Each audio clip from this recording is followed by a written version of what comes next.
Hello, my name is Pawel Szczerbiak and I'm from Małopolska Center of Biotechnology, Jagiellonian University in Poland.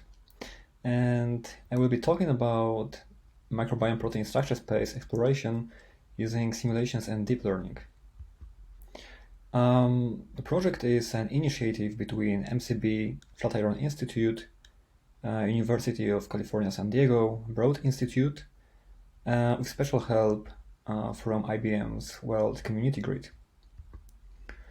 Main goal of the Microbiome Immunity Project is to understand the role played by microbiome bacteria in human body. And that would give us a possibility to treat diseases that originate in our microbiome. And in the first stage of the project, we focused on microbial part of the tree of life. So we analyzed genomes from Global Encyclopedia of Bacteria and Archaea, and we predicted roughly 250,000 of structural domains, which we call MIP1. And we use two different methods, namely Rosetta and DMPFold, which makes our analysis more robust. So here we have an overview of our pipeline. So main parts of our analysis are a comparison between Rosetta and DMPFold predictions, new folds identification, metadata, and 3D structure space visualization. In my poster, I focused very briefly on some aspects of the analysis, but if you would like to know more details, please check out the Tomasz Kościółek's talk at 3DSeq, and to have a metagenomic context, which is another part of the project.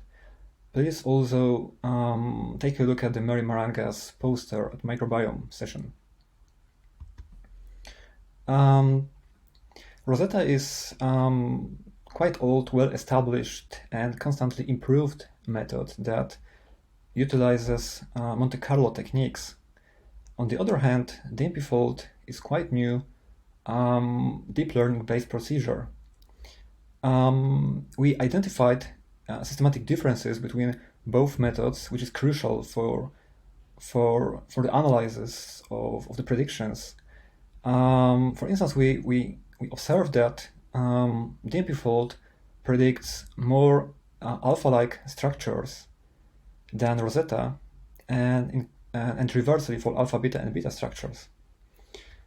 On the other hand, if we take a look at relative contact order, which measures how local are inter-residue contacts, we can say that DMPFold, roughly speaking, predicts more compact structures for longer sequences than Rosetta, and less compact ones for shorter sequences.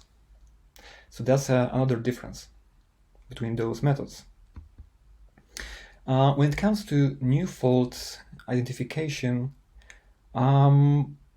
we compared our dataset against two non-redundant databases, namely CAF superfamilies and PDB9T, and filter out predictions with maximum TM score against those databases below 0.5.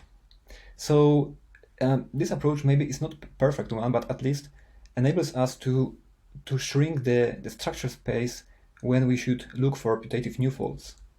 And let me show you one example. So to the left we have a Rosetta model, to the right we have the DMPFold one, and their superposition in between. So as we can see, the agreement between both methods is quite high. It's almost 0.7.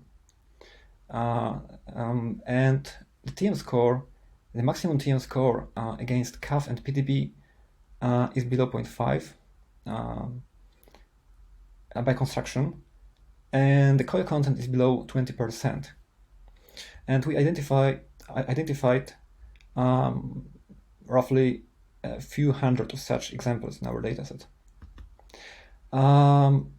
With regards to structure space visualization, we used we encoded our structural models using graphlets and UMAP. And here I'm showing you a demo that comprises 9,000 Rosetta and 9,000 DMPFold models with mutual TM score greater or equal than 0.7. And for instance, as you can see, the approach was able to distinguish between different CAF classes, and we can also observe a correlation between CAF classes and relative contact order, which we also noticed when analyzing our dataset. Moreover, the approach was able to cluster out transmembrane proteins from non-transmembrane ones. And last but not least, disordered structures are located mainly on the outskirts, so the results are quite interesting. MIP1 already expands the protein structure space by more than 100%, but our goal is to reach 1 million of annotated protein models. In the second stage of the project, we will focus entirely on human gut structures, and from the unified by using sequences from the unified human gastrointestinal genome catalog. So thank you very much for your attention, and I'm open to questions.